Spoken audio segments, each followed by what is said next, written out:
And I was in UCD from 1956 to 1960. And I did a BA, I did arts. Science, general science degree first of all, then physics, experimental physics. I qualified in mechanical and electrical engineering in 1957. I did a degree in economics and political science. Took my degree in 1960. I did BCom and I graduated in the end of the 50s. And I studied, God forgive me, economics, politics, jurisprudence and Roman law. I studied chemical engineering at UCD. I studied architecture in UCD and I qualified in 1969. I took a Bachelor of Commerce degree in the mid-50s. And I took what was then known as a major degree in English with a subsidiary French and history. I did economics and politics. We met each other for one thing. What do you do? History and modern languages, graduating in 46. I was in UCD towards the end of the war and in the late 40s. I did a BCom there.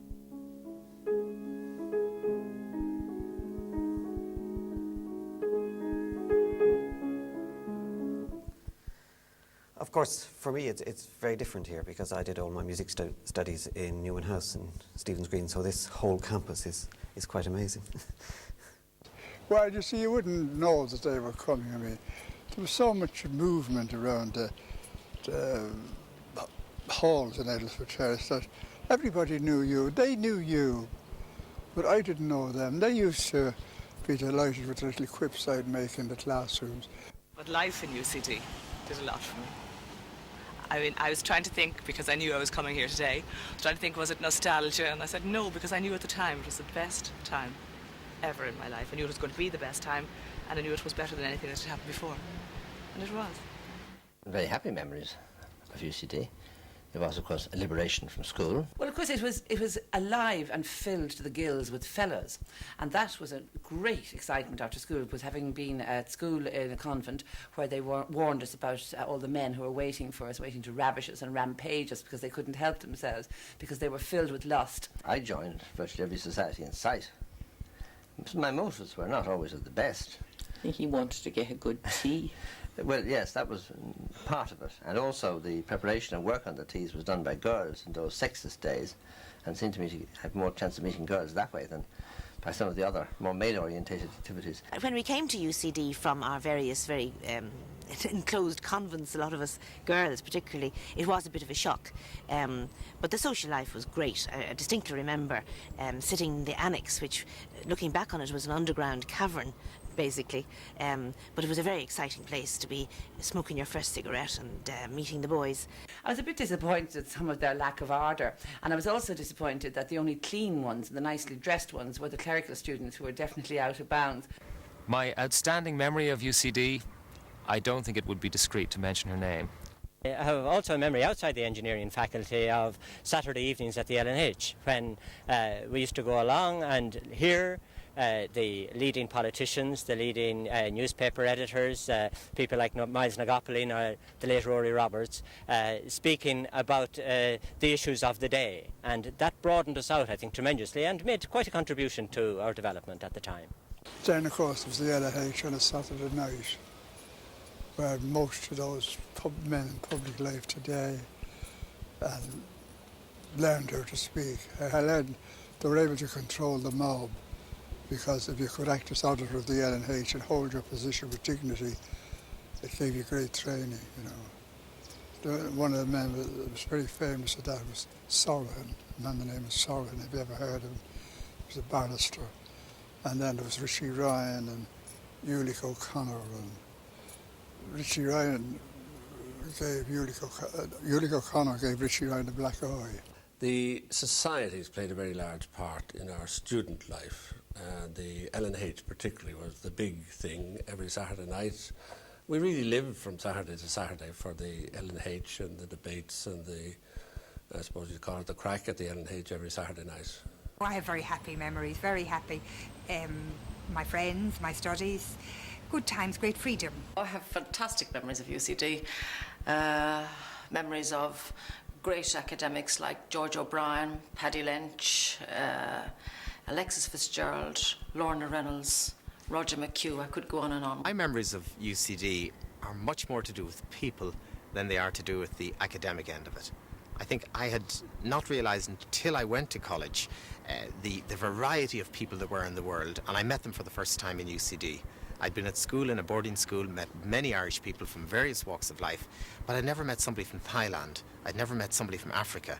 And I'd never met somebody who questioned even Christian morals. I didn't think that was a thing one could do. And therefore the whole excitement of questioning, of meeting people, and of sitting around drinking coffee, and it was coffee we drank. We didn't drink anything stronger in those days, I think, at least the people I met didn't. We talked, we debated, and we solved the world's problems, and it was much more to do with people. And at the same time, of course, the academic end of it went there, because UCD had some very good people in those days. I'm sure it still has. I'm thinking of people like George O'Brien and James Meenan, and they excited our enthusiasm with the interest that they could create. I look back with great memories of my time in UCD. Having got used to it, having got in college life, I enjoyed very much the freedom which was there, the social life, the various college societies, the whole general activity and ethos of the university. Well, I was always, then as now, very anxious that the sound of my own voice should be heard. So I joined the LNH, the Debating Society, and I still love going to that. And I was on the committee of that one year, which was a very important thing to be in. It meant you had to wear, in those days, and whether it's all gone now, but you had to wear evening dress. And I used to borrow evening dresses from all my friends, to have a different one every Saturday, and so let them out on a Friday that I'd fit into them, and then sew them up again for people on a Sunday. He struck him. So he was barred from the college, by the president, LNH and everything else. So LNH came on, and if I saw Ulick O'Connor going in, I was to remind him that the presidential order held good. So the fellow came up to me, Stuart came up to me, he said, is he here? No, he said, he's not here. I said, he's not here, he didn't come here. But he said, let me tell you, he's in the theatre. And he's dressed up, you won't know him. He said, come on down, I'll show you where he is. So I went down and pretended to be talking for a few minutes at the door. And he said, up there in 84, he said, to say, that's a woman. And she's dressed as a woman anyway. So that's it. I suppose one of the funniest things of all was the first time I walked up these steps. In those days you wore suspenders, and I had an aspirin boldly holding up this one here, and it crumbled just as I made my entrance. And actually I think that sort of covered a lot of what I went through in UCD, a crumbling aspirin. Yes, it was a great time to be in UCD because I came in 1965-64, that academic year. And within 3 years we were right into the middle of the events of May and the whole worldwide student explosion. It was a time of great confidence and great optimism and a time of change. And while I did a formal degree in architecture, for which I'm eternally grateful to UCD, I also did an informal degree in politics, and it was from that university experience of political action and political reform that I think I derived my commitment to a full-time career in politics subsequently. I think in my day it was especially good for women because there weren't that many women. There weren't as many then as there are now. And it gave you a feeling of confidence that you had behind your back or somewhere in your head a degree, that you'd reached that stage of education. What was necessary for me was to have the confidence, and I think if anything I would say it's the confidence that I went into business believing that I had the background. The main thing which struck me, not so much at the time but more afterwards, is the very high standards which UCD had at the time, and I think certainly still maintains. The academic levels in UCD are as good, certainly to my experience, as anywhere else in the world. I did some postgraduate work subsequently in the States, and I've done a lot of travelling since in business circles around the world. And I think a good undergraduate degree from UCD is as good as you could get anywhere, and it's as good at training as you could get for almost any profession that you want to go into. I'm always worried about politicians who don't have a background in history and whose sense of perspective may accordingly be foreshortened, shall we say. And I found, certainly in my time in politics, reading history and continuing an interest in history was helpful in preventing me from getting too preoccupied with the immediate day-to-day affairs and too hung up on them and too agitated about them. And I didn't really have to perform in first year. Second year I almost didn't perform, and that taught me a lesson. So by third and fourth year I think I'd gained an independence of spirit which my school days hadn't given me. Because at that time Ireland wasn't an industrialised country, and the fact that I had an engineering degree from University College meant that I could first of all go and get into industry in Sweden, in Britain, and eventually back here in Ireland. So I have absolutely no doubt that without the engineering degree I wouldn't have had that opportunity at all. The main way it helped was that when I went to Vienna, because I'd done so many courses here, I was actually free from doing any courses in Vienna at the Hochschule there, so that I was able to just survive on piano lessons and practicing. So I had all day to practice because I had done all the necessary courses here beforehand. I suppose the main thing that the degree taught you is a much broader outline, and Professor Hughes particularly had a great knowledge and a great appreciation for opera and for string quartets, which gave me an abiding love for them, which has stayed with me. Well, I think I found about being in UCD that it wasn't like a lot of universities that you hear about where people are very affected and that affectation is all and people have to put on style and manners. I think UCD was natural. People were themselves, whoever you were and wherever you came from. That was the way you behaved, and that's the way you were wanted and expected to behave. And that has been very useful to me in my life, because as a writer I realised that I was only going to be useful and communicate with people if I just wrote the way I was. I was never going to succeed or win by putting on an air or grace. And I think I owe that to UCD in a large measure, because that was perhaps the first time when I realised that by being yourself you were going to be true and succeed. Well, at that time UCD was an extraordinary place. It was located in Earlsford Terrace. It was really an old conservative Catholic university that was rapidly coming to terms with the modern world and modern Ireland, and it was also bursting at its seams. We were very much cramped for accommodation, and resources were very limited. In particular, the School of Architecture was run down. It was badly managed at the time, and it was in danger of losing its academic recognition from international bodies.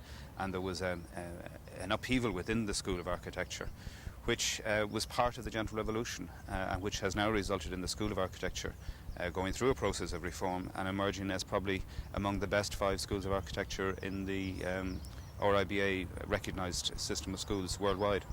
But of course life moves on, and the UCD now, the new UCD so to speak, though it's not really new, is for the young growing population that we have now, and is such a marvellous development that I feel very proud of it.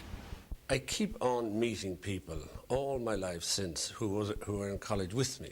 It's formed a whole basis, a network of friendships throughout Ireland in particular, but also around the world. And you never know when you're going to bump into somebody who was in college at our time. Of course, I met my wife there.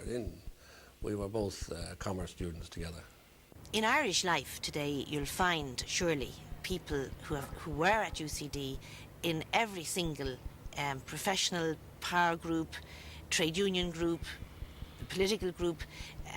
Ireland basically, I should imagine, is being run almost by UCD graduates. So I would say to young people to be full of curiosity and full of adventure, and join into things and go about and join societies and clubs and partake of much more than just the academic life. I mean, I eventually did all those things too, and to regard the years as ones of great development and great enjoyment.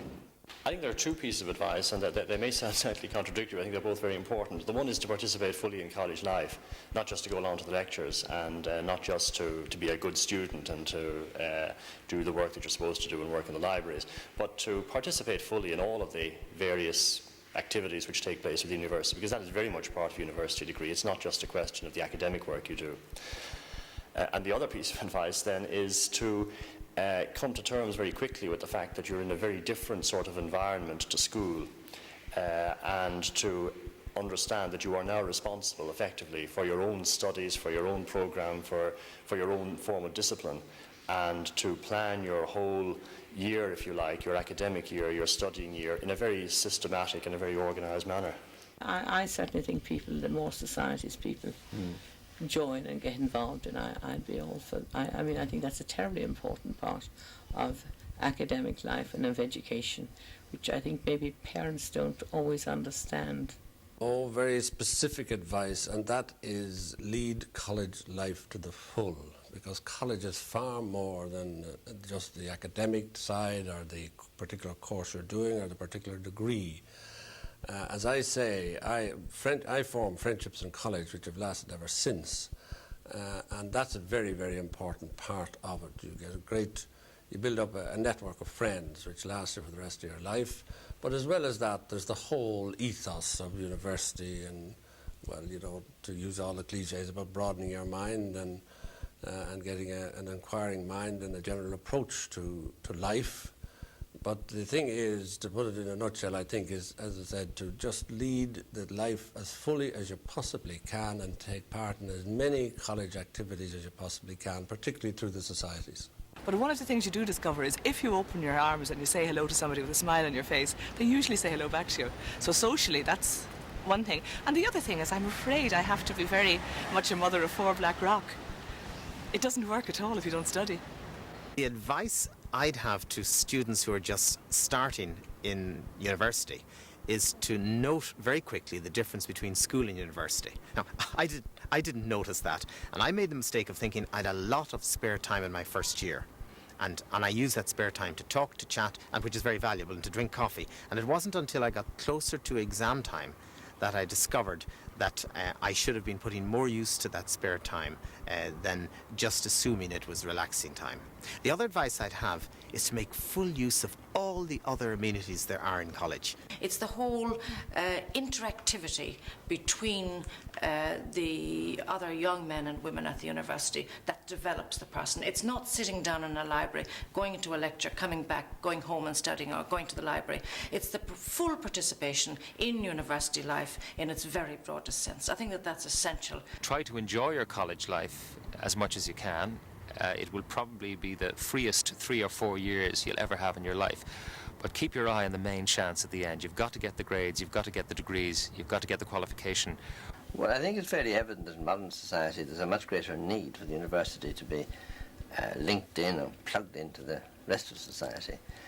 It was possible for that not to be the case decades ago, and perhaps it didn't do a lot of harm. And perhaps the whole structure of society was simpler and people fed from the university into particular disciplines. But now, especially on the technological side, it's obvious that university has a major role to play directly in strengthening the economic structure of society. And that's something which UCD has been doing for some years past, is going to do much more in the future, I think. I would like to see it continuing to place an increased emphasis on business, technology, economic development, even a greater emphasis than today. Though I also recognise that in courses such as the arts degree, that there are such a wide range of options there now that are highly relevant to the changing world, such as in modern languages, in French, German, economics, and so on, that are all part of the arts discipline. And these too are extremely important. So I would say continually responding to the changing needs, not just of today, but of the next 10, 15 years. In latter years, it has vastly extended its brief in that it's made many worthwhile interchanges with commerce and industry, developmental type of work, and they have certainly moved what I would think very progressively forward outside what would have been regarded as the traditional university areas of responsibility, and I think they've been very forward in this regard, and it's one that I've been very pleased to note and one that I welcome greatly.